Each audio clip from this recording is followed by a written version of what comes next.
This is an exciting start to our trip from Phoenix to Monument Valley. We're going to start the Utah Backcountry Discovery Route, heading up on a Friday morning early to meet some friends. They were camping up in Flagstaff last night. They got quite a bit of rain, just the kind of the tail end of monsoon season here in Arizona this year. Had a real wet monsoon. It's going to be, from what I can tell, a pretty wet drive up north on Interstate 17. We had a crew coming in from California with Offroad Overland Camping, as well as a friend of mine from work, Salim. He's taking his Ineos Grenadier from Dallas and he's doing a 19-hour push from Dallas to Flagstaff, which is, I don't know, that's a lot. Anyways, we're meeting in Flagstaff this morning. Salim and I are going to have a quick breakfast, gas up. Should meet the crew at the gas station and the Conoco 189. And when we meet them there, we'll connect and head north. I wanted to share a little bit about what is a backcountry discovery route. We're going to take the Utah BDR, founded by a bunch of motorcyclists years ago. They maintain a pretty great creation of a lot of different backcountry discovery routes in the western states. A lot of the research we've gone into this trip is through the BDR websites and such. You'll see some of those maps here. We're heading up to Flagstaff today, and from Flagstaff we'll meet up and keep going to Monument Valley. Spend the night there, and then towards Valley of the Gods. On day 2, we'll start from Valley of the Gods and make our way north to Elk Mountain. We'll be going up Moki Dugway, the Emigrant Trail, ending up in Blanding, and then camping in Elk Mountain that night. From there, we'll do day 3, which is Lockhart Basin to Moab. West side of Moab is where we'll end up. Day 4, we'll go from Moab to Green River, a long way through the mountains. Day 5, we'll go from Green River to Cedar Mountain, north by Wellington. Then day 6, we'll go from Wellington to Soapstone Mountain through the woods. That'll be all forest day pretty much. And then day 7, we'll end up in Evanston, Wyoming, leaving from Wellstone Mountain. Again, a lot of forest there. So about 1,000 miles overall. So it's going to be a great trip. One of the reasons we're doing this BDR trip was Ron Channels. Ron Channels was one of the founders of the Outdoor Overland Camping group on Facebook. Met Ron and his wife, Marcy, at Overland Expo in Flagstaff about 3 years ago.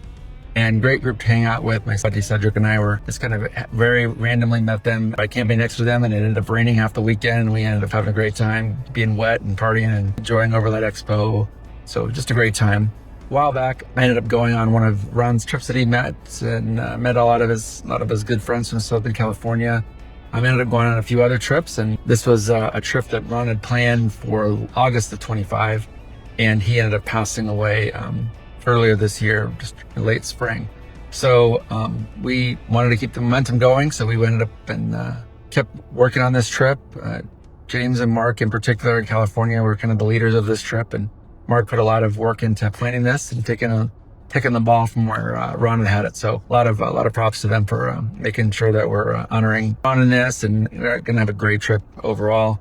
But just, being very fortunate of the ability to do these types of trips.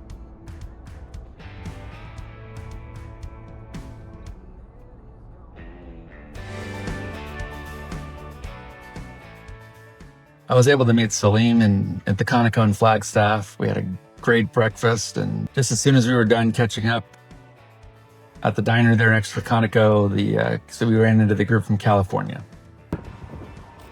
This looks great.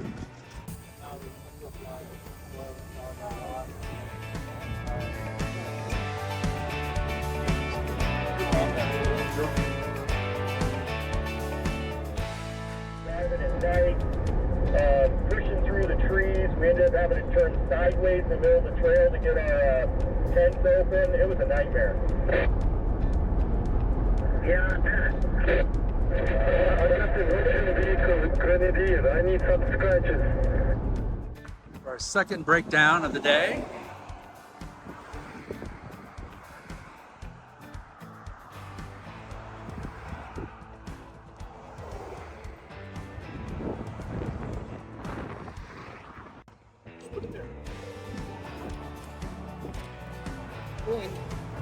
Yeah, you're in. It's a soft red, so.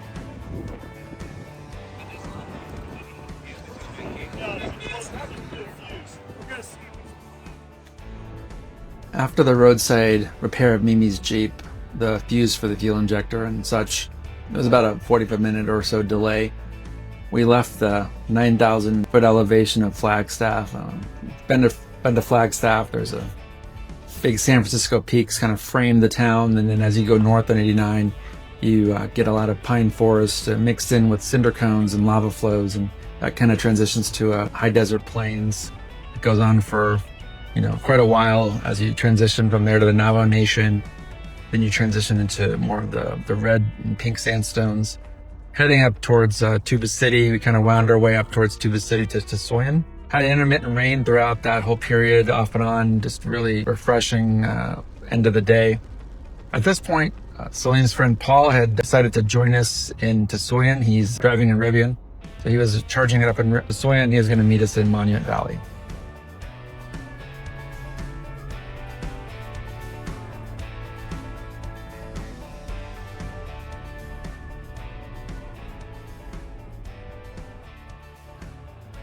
Heading more towards Kayenta, we're about 20 miles west of Kayenta at this point. We ran into an old gas station called Hog Haven. Thought this mural was pretty neat. We had some bio breaks and took some pictures and stretched our legs and got back after it.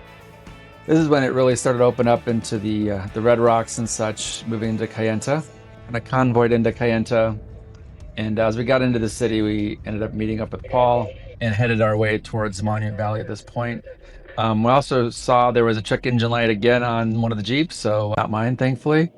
So we had a pit stop in Monument Valley to do some troubleshooting with, I believe, one of the fuel injectors.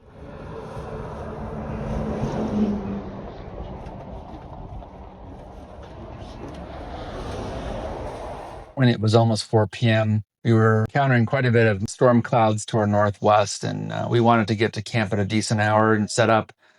We ended up going to Mexican Hat, getting some fuel, gassing up there, getting the last bit of supplies, and then going into the Garden of the Gods, which is probably 20 minutes or so from there.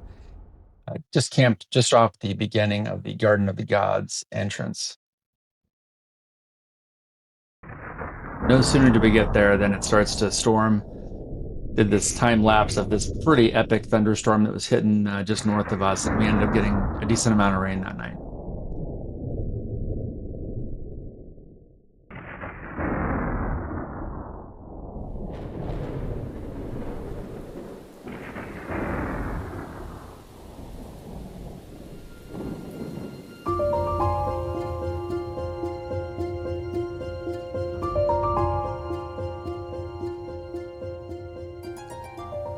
Morning comes softly to Valley of the Gods. After last night's rain, the air is cool, still, and perfectly clear. The sandstone buttes along the camp catch the first light, glowing red and gold.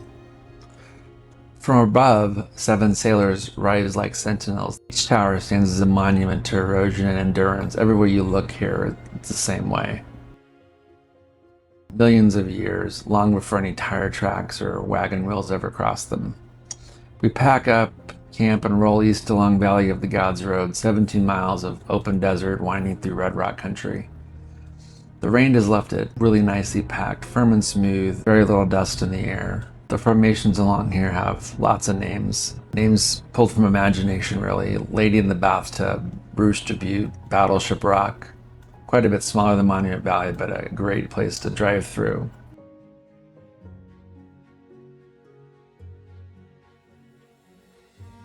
Took us about an hour to make this crossing. We ran into the groups, RV camping, overlanding out here in the desert here. A lot of folks kind of opening up their tents and RVs and campers from the intense rain that we had here last night. A lot of the washes along this area were pretty intense as well. A lot of mud. Just a really epic view here, as you see. This is us winding through here, ending up towards Moki Dugway.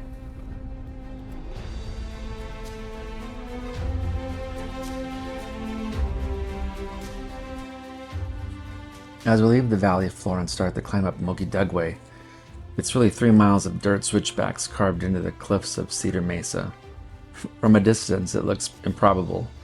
A thin line etched into the rock, zigzagging its way towards the sky, passing these RVs and such that were kind of sizing up the road in a lot of ways. Not terribly wide, gravelly, and a couple of washout areas from the water last night. It was demanded your full attention for sure. This is nice.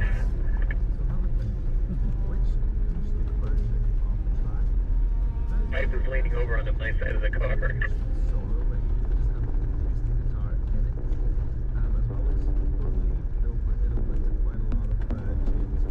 He loves shelter. He told me. He prefer if I backed up this hill.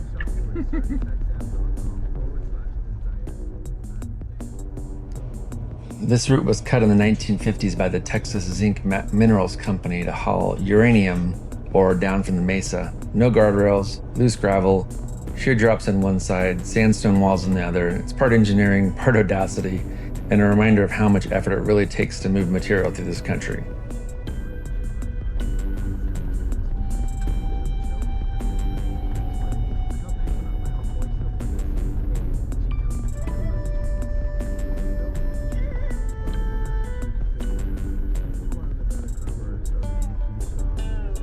Thankfully, this did not get washed out last night.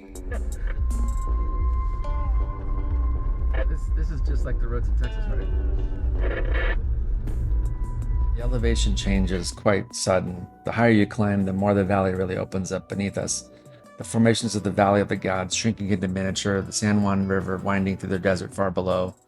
It's the kind of view that pulls your eyes away from the road even when you know you shouldn't. As we get towards the summit, the land stretches for miles. Monument Valley to the south, barriers to the north. It's easy to see why Dugway has become a rite of passage for a lot of folks doing this BDR. It's not just a climb, but it's really a moment where the land demands your full attention.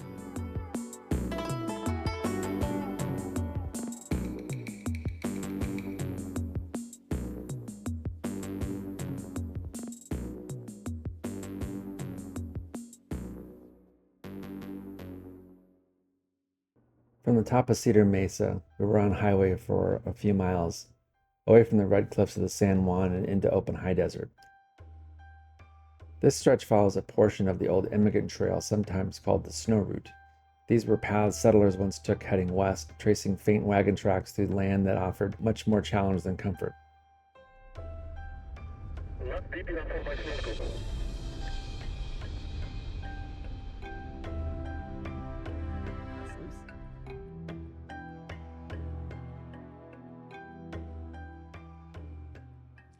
Driving it today with modern suspension, GPS, full tanks of fuel, it's easy to forget what it meant to travel this way in the 1880s. Out here, the landscape hasn't changed, only the way we move through it.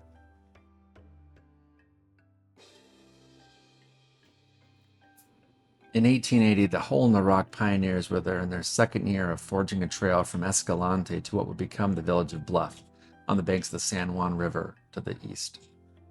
Ahead of them lay a maze of deep canyons cut across the Cedar Mesa, cliffs and chasms that seem impossible to cross. Running low on food, animals, and even parts to repair their wagons, they pressed on anyways. Scouts found a way through, not easy but possible, and that was the same corridor that became the route we're following now.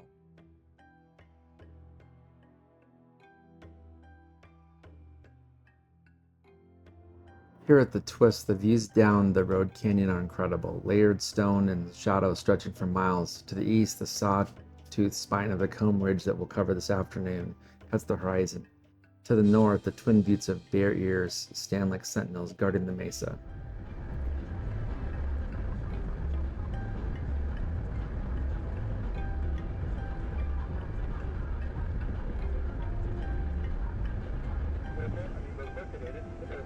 From Emigrant Trail, we drop off of Cedar Mesa and head east towards Butler Wash. We go through Comb Wash route, ending with a quick jaunt on the highway. A high open desert gives way to rolling sandstone and dry creek beds, a road winding between small canyons and stands of cottonwood that mark hidden water. Hiking to the Petroglyphs. For lunch, we stopped at the Wolfman Petroglyph panel. The Wolfman panel is one of the most impressive examples of rock art in this region. Figures carved nearly 1,000 years ago by the ancestral Puebloans. Human shapes, animals, abstract symbols etched into the desert varnish. No one knows exactly what they mean, but standing in front of them, you can feel their presence. You realize you're looking at messages left by people who lived, farmed, raised families here long before modern roads existed.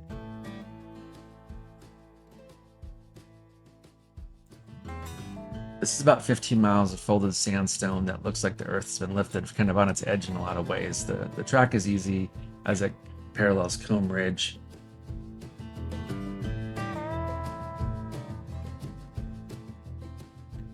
The road ends near the Butler Wash ruins, tucked into the high alcove in the cliff face.